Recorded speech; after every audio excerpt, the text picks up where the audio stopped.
here we go. I got a blank 4140 steel dialed up into the lathe, and I decided to make a brand new valve from scratch. Since this one is pretty badly worn, the stem rotted, and time I grind the valve sheet has gotten bigger, and this one's gotten smaller, so it's just easier just to make a new valve from scratch. I'll show you a few different steps.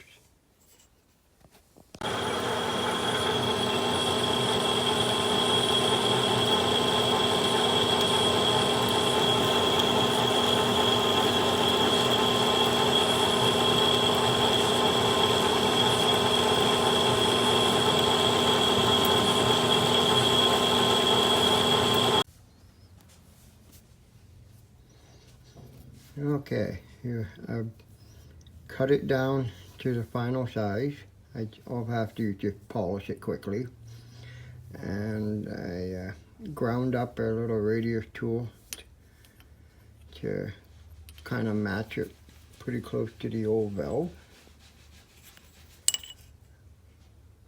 And then all I got left to do is just put a 45-degree angle onto the valve and lap it in, and that should be the last valve that engine's ever going to see.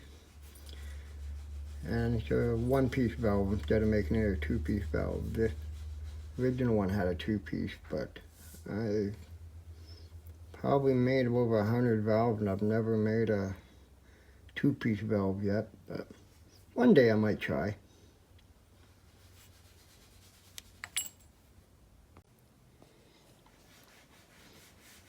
Okay, I cut the 45-degree angle.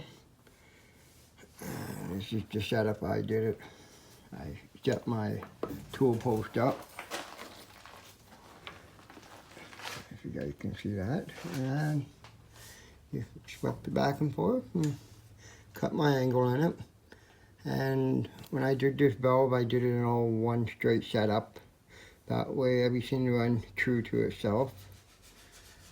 And now I just have to lap it in to the head and drill a hole in one complete valve.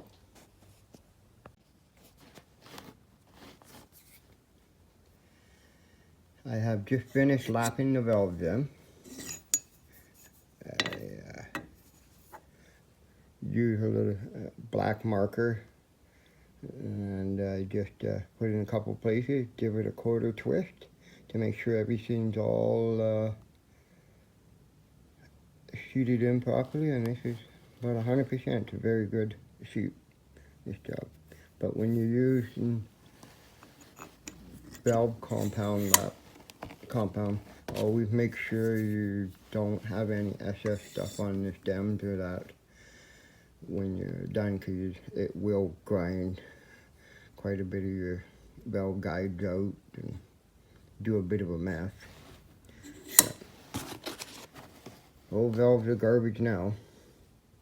I ended up making the valves about 35 thou bigger than the original size, which really, the big scheme, it doesn't matter.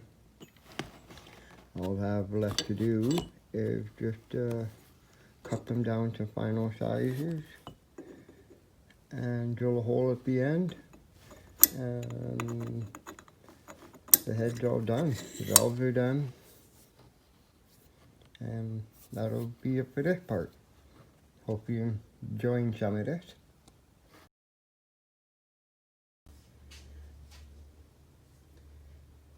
Well, I'm back to working on the horse and 3/4 Nelson Brothers. I'm going to remount a new hole in the rocker arm. It's worn out, so I'll just make another pin, oversize everything. And I've got it dialed in on a parallel, and there's a hole on the other side, so I won't be drilling into the parallel. And we see how it makes a hole.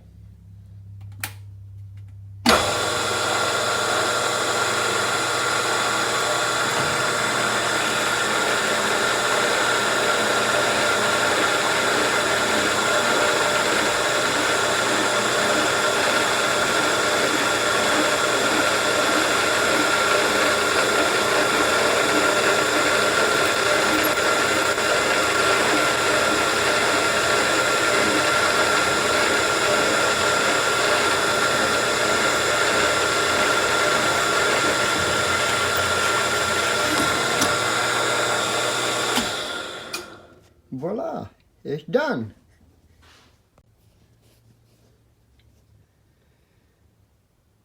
Alright, I'm back to working on this head again. I've got it dialed in within a hour or so, so I'm just ream this hole out to 13-30 seconds.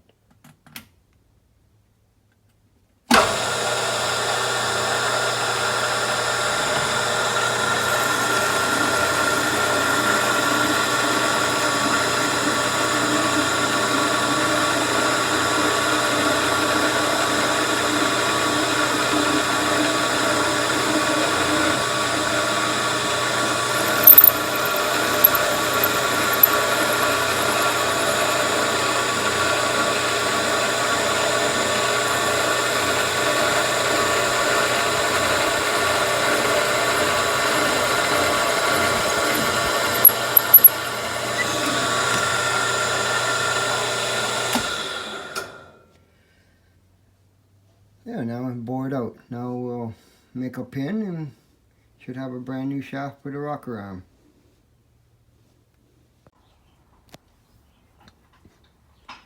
Yeah, I made a pin already off camera for the rocker stand shaft, and it's in pretty good. All I have to do is just knurl here just a little bit, just so when I push it in, it tightened up, because I don't want it to spin on the stand here. And I took a couple thou off in the middle here where the rocker arm spins back and forth, so that way it's not too tight. You want at least 3/4 thou clearance so the rocker arm doesn't seize up on it. And this head's just about finished now. Now if I gotta do the carburetor, maybe tap out the exhaust threads a little bit. And I hope you enjoyed this video, so please share it and subscribe, leave a comment, and see you again.